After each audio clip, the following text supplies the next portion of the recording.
Hello, some viewers. How are you all? Welcome back to the video.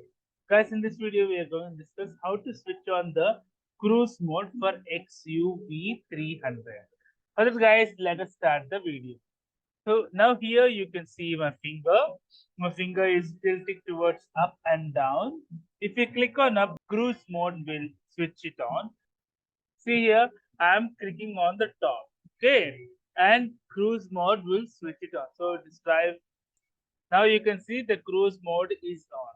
The drive, so it will cruise mode is on and it will drive up to 30 kilometers for as much as you want. If you click on the brake pedal, then the cruise mode will switch it off, and you can only switch on the cruise mode at particular amount of time when you reach a particular speed.